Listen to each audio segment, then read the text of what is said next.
and joy. Oh, tidings of comfort and joy. God rest ye merry gentlemen, let nothing you dismay. Remember Christ our Savior was born on Christmas Day to save us all from Satan's power as we are gone astray. Oh, tidings of comfort and joy, comfort and joy. Oh, tidings of comfort and joy.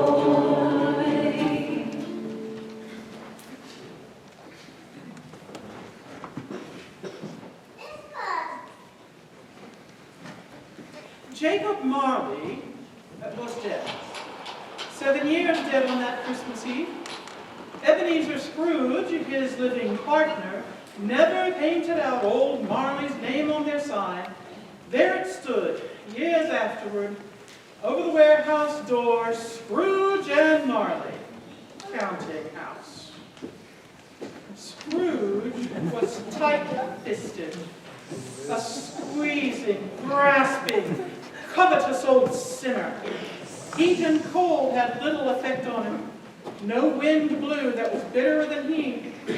Nobody ever stopped him on the street to say, "Dear Scrooge, how are you? When will you come to see me?" But what did Scrooge care? It was the very thing he liked, to edge his way along the crowded paths of life, warning all human sympathy to keep its distance. Now, on the best of all the good days of the year, on Christmas Eve, old Scrooge sat busy in his counting house. It was cold, bleak, biting weather. The door of his office was open, so that he might keep an eye upon his clerk, Bob Cratchit, who, in a dismal little cell beyond, was copying letters. Scrooge had a very small fire, but the clerk's fire was so much smaller that it looked like a single coal. Just then, Scrooge's nephew strode into the shop. Merry Christmas, Uncle. God save you. Ah, humbug. Christmas a humbug, Uncle? You don't mean it, I'm sure. I do. Merry Christmas. What right have you to be merry? You're poor enough. Oh, come then, what right do you have to be unhappy? You're rich enough. Ah, humbug. But don't be cross, Uncle. What else can I be when I live in a world of fools? Every idiot going about with Merry Christmas on his lips should be boiled in his own pudding and buried with a stake of holly through his heart. Uncle! Keep Christmas in your way and let me keep it in mine. Not that it's ever done you much good, or me. Uncle, though Christmas has never put a scrap of gold in my pocket, I believe it has done me good and will do me good, and I say, God bless it!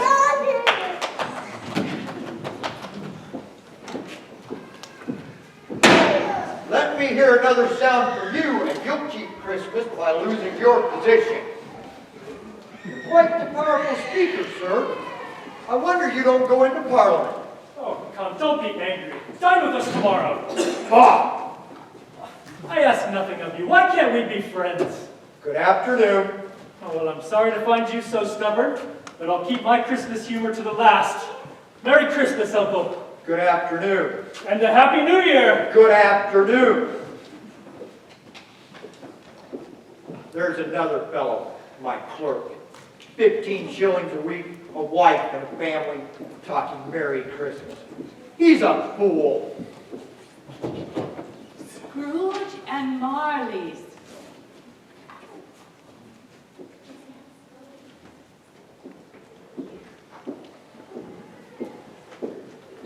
Do I have the pleasure of addressing Mr. Scrooge or Mr. Marley? Mr. Marley's been gone these 7 years. He died this very night 7 years ago. Well, surely his generosity is well represented by his surviving partner.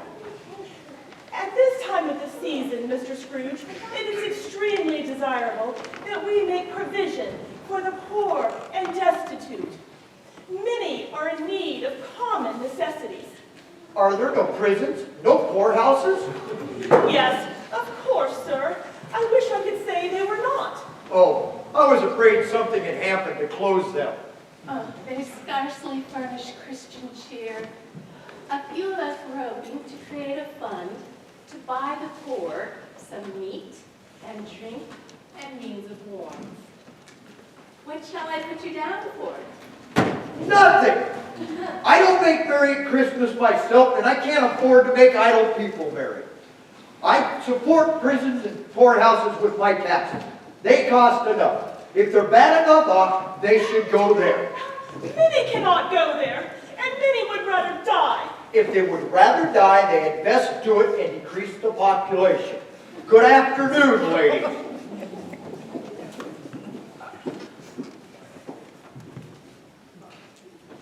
The hour of closing the counting house finally arrived.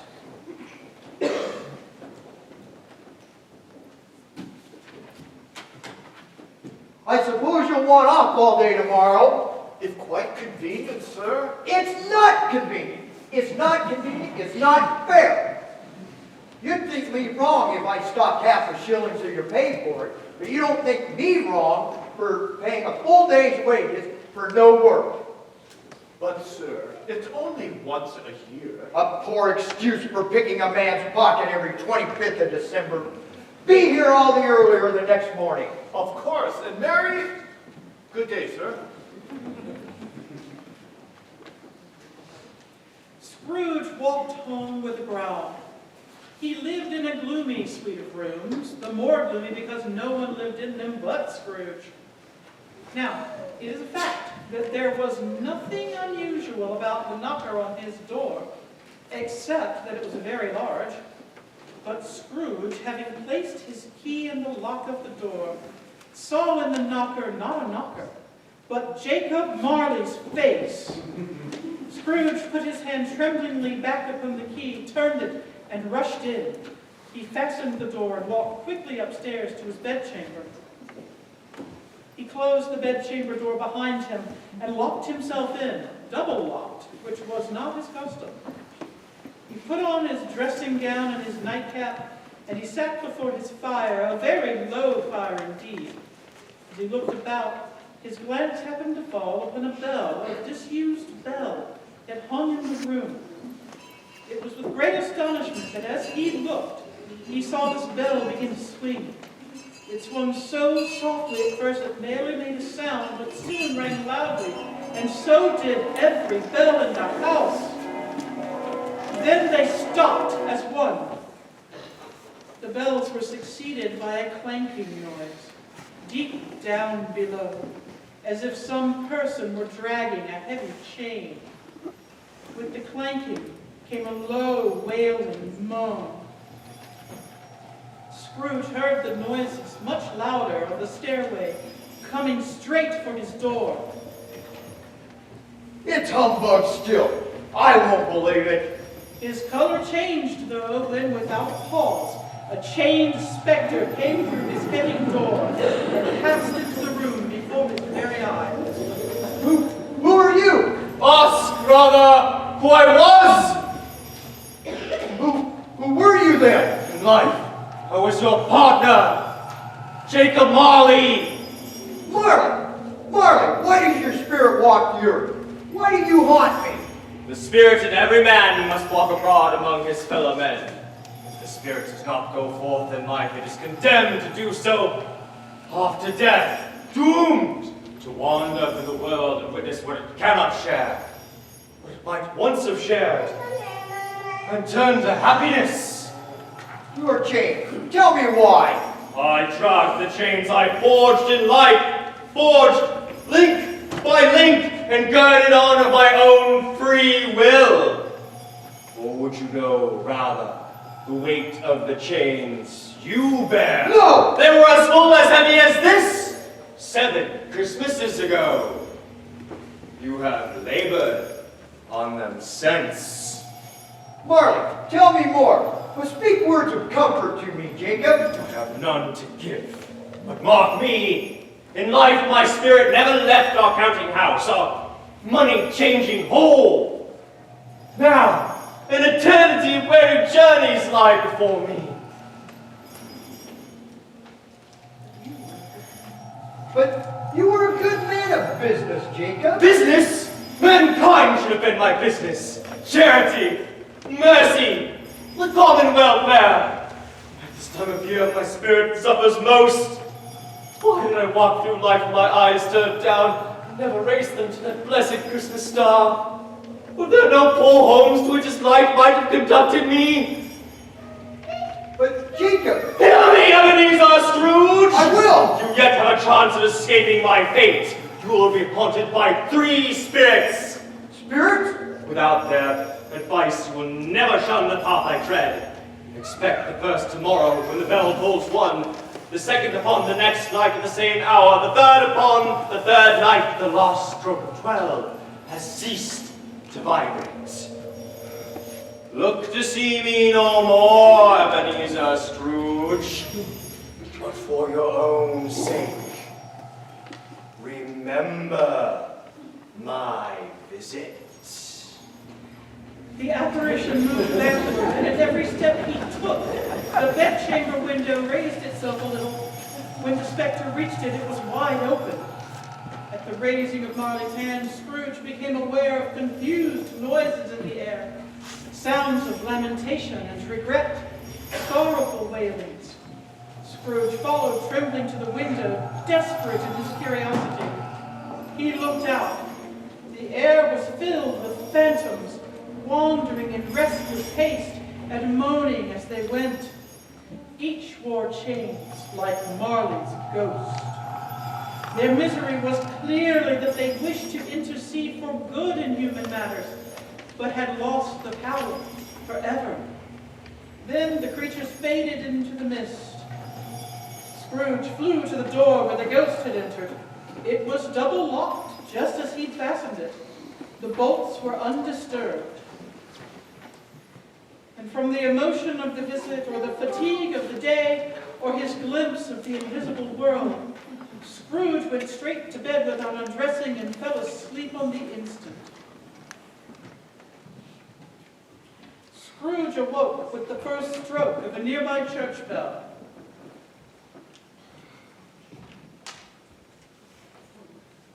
It's 1. It was after 2 when I went to bed. Surely I've not slept through the day and into another night. Then Scrooge remembered the ghost's words. A visitation and the bell tolls 1. Lights flashed up in the room, and the curtains of his bed were flung back. What are you? The ghost of Christmas past. Long past? The past of Ebenezer Scrooge. What brings you here? Your welfare. Take heed. Rise and walk with me. Please, I'll fall. There but a touch of my hand. There. And you shall be upheld in more than this. They stood instantly upon an open country road. The darkness and mist had vanished. It was a clear, cold winter day with snow upon the ground. Goodness, I remember this place. I was a boy here. You remember the way? Remember it? I could walk it blindfolded. Strange to have forgotten it for so many years. They walked along the road, Scrooge remembering every gate and tree. At length, they came to a small boarding school. The school is not quite deserted. A single child, neglected by his friends, is left there alone on his Christmas holiday. You know his name. Yes, poor boy. Watch.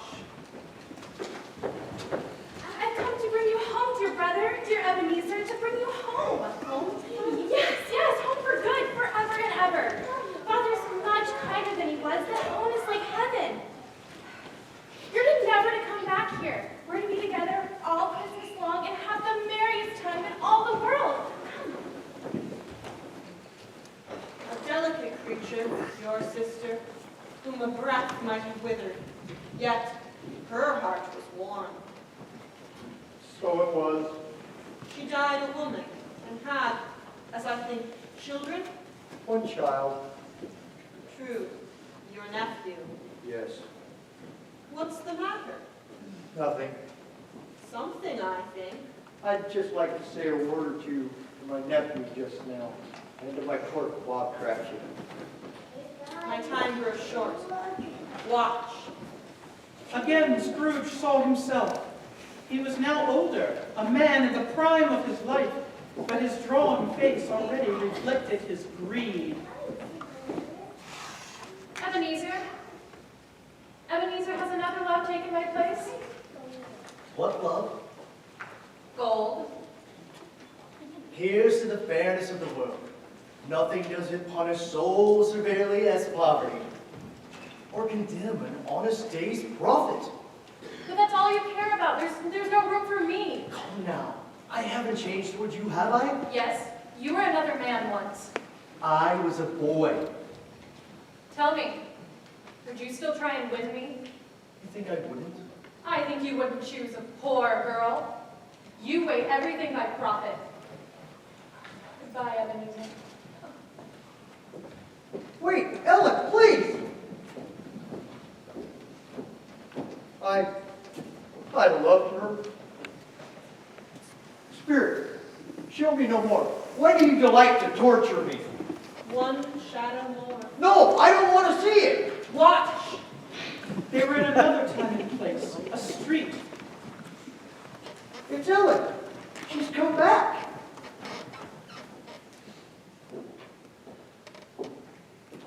Who's that man?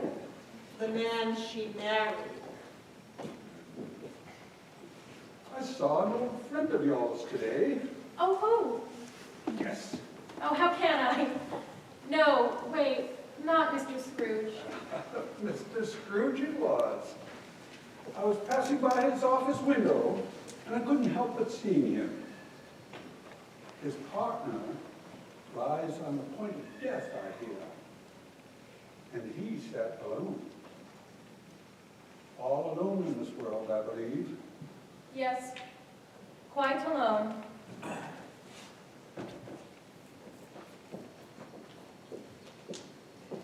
Spirit, take me back to my room. Show me no more. Scrooge was exhausted. He barely found his way to bed before he sank into a heavy sleep.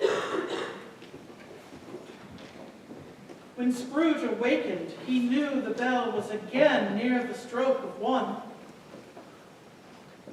Now, being prepared for almost anything, he was hardly prepared for nothing. Yet, when the bell struck 1, no shadow appeared. He was shaken with a fit of trembling. But at last he began to think that this ghost might be in the adjoining room. He got up softly and shuffled in his slippers to the door. Ebenezer Scrooge! Come in! No, come in, come in! I am the ghost of Christmas present. You have never before honored my elder brothers and sisters born in earlier years, have you? I'm afraid I haven't. Do you have many brothers and sisters, Spirit? More than 1,800! Tremendous family.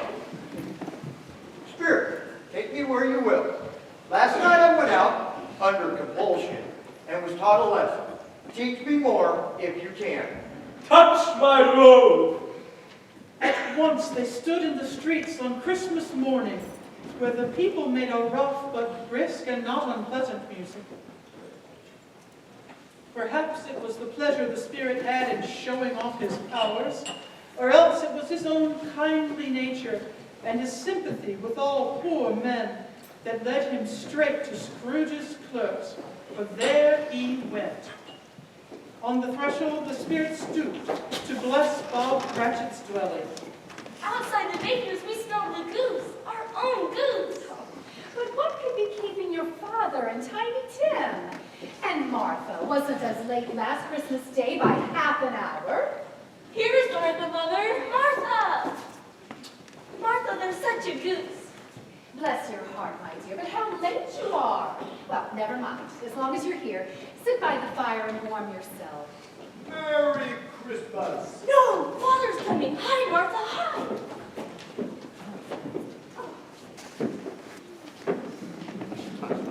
Why, where's Martha? Not coming. Not coming. Not coming on Christmas Day. Here I am, Papa. There's our girl. And how did Tim behave at church? As good as gold. Somehow he gets thoughtful sitting there by himself so much. Coming home, he told me that he hoped people saw him in church. He said it might be nice to remember on Christmas Day who made lame beggars walk and blind men see. Our tiny Tim grows stronger and hardy. Just then the children rushed back in with the goose. Such a bustle followed that you might have thought the goose was the rarest of all birds.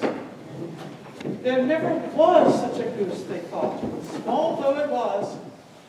Yet everyone had enough, and the youngest Cratchits in particular were steeped in sage and onion to the eyebrows. At last, when dinner was done, Bob served the hot punch. I give you Mr. Scrooge, founder of the feast. Founder of the feast, indeed. I wish you were here. I'd give him peace of my mind to feast upon. My dear, the children, Christmas Day. A fine day to toast to the health of such a hard, unfeeling man as Mr. Scrooge. My dear, the children. I'll drink to his health for your sake and the day's, not for his. A long life to him, a Merry Christmas and a Happy New Year. The children drank the toast after her, but there was no heartiness in it. Scrooge was the ogre of the family, and the mention of his name cast a dark shadow on the party. But by and by they had songs and games, and gaiety reigned again.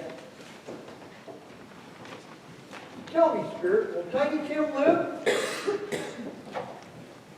I see an empty stool in the chimney corner, a crutch without an owner. If these shadows remain unaltered, the child will die. No, kind Spirit. Say Tiny Tim will be spared. Why spare him? Let him die and decrease the population. Scrooge and the Spirit went along the streets.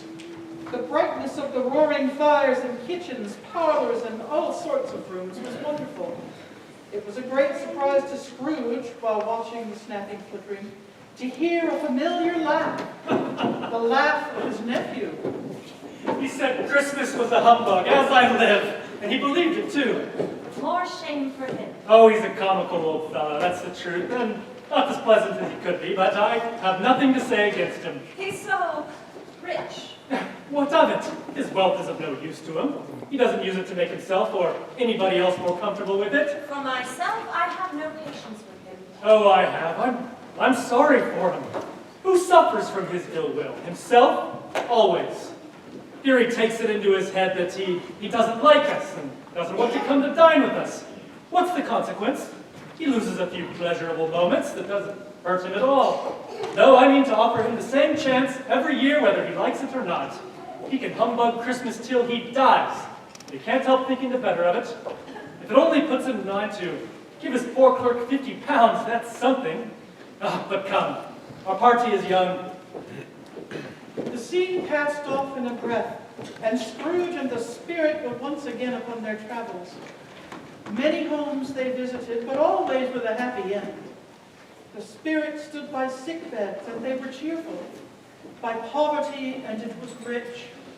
In poorhouse, hospital, and jail, in misery's every refuge, the Spirit left his blessing and taught Scrooge his lessons. My time is near. Are spirit lives so short? My life ends tonight at midnight, and even now the chimes ring out 3/4 past 11. And you must see one thing more. Are they yours? They are man's. The boy is ignorance, the girl is poverty. Beware them both, but most of all, beware the boy. For on his face I see written, doom. Have they no resource, no refuge? Are there no prisons, no more houses?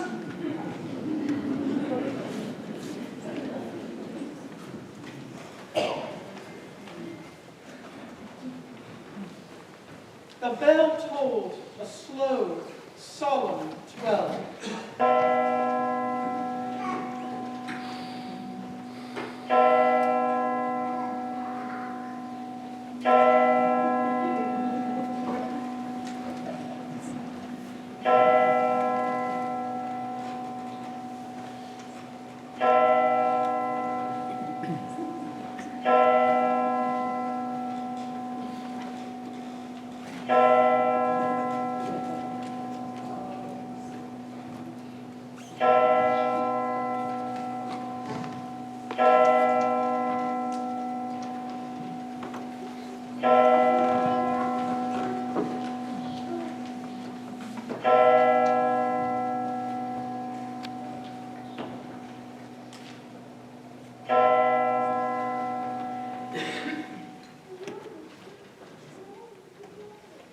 You are the ghost of Christmas yet to come.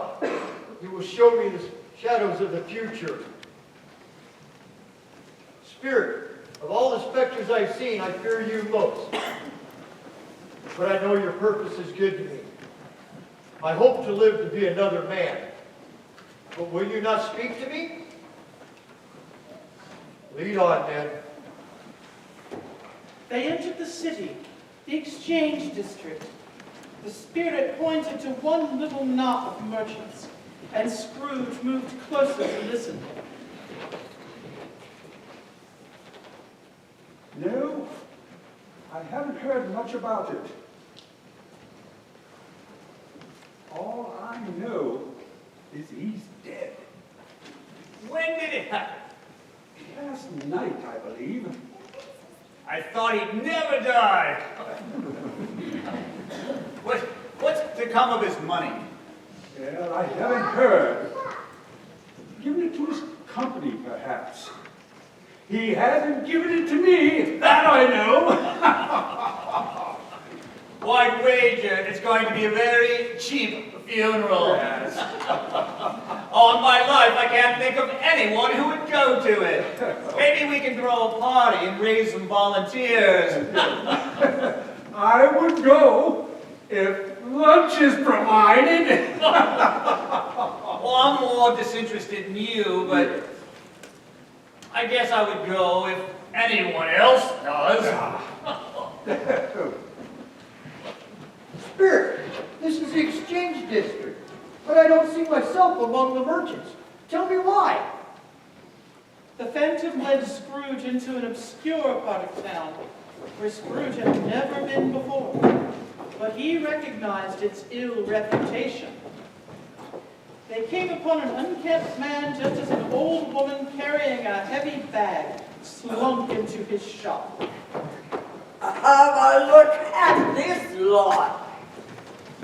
Boy always gives too much to the ladies.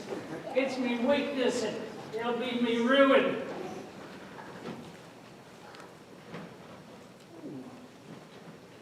What do you call this? Bed curtain. You don't mean you took 'em down, rings and all, with him a lying there dead? I do, and why not? You were born to make your fortune. I won't hold back my hand when I can get something in it if I reach it up. And not for the sake of a man like him. His blankets? Whose else's? It ain't like he gonna take cold without him. He didn't die of anything catching, did he? Don't worry about that. I ain't so fond of him and his company that I'd hang about. If it was, you can look at that shirt till your eyes ache. There ain't a hole in it. It was the best he had, it was. And they'd have wasted it if it hadn't been for me. Wasted it? They was planning on burying him in it. Come on, I'll make you a settlement. The ghouls. Spirit, tell me who they speak of. Was it the same man as the merchants? The ghost conveyed him to a churchyard. Here the wretched man whose name he dreaded to learn lay beneath the ground. The spirit stood among the graves and pointed down to one. Scrooge read the name upon the stone. Ebenezer Scrooge. No! No! Am I that man? Spirit, why show me this if I'm beyond hope? Tell me I might change the shadows in the future. Tell me I might sponge away the writings on this stone.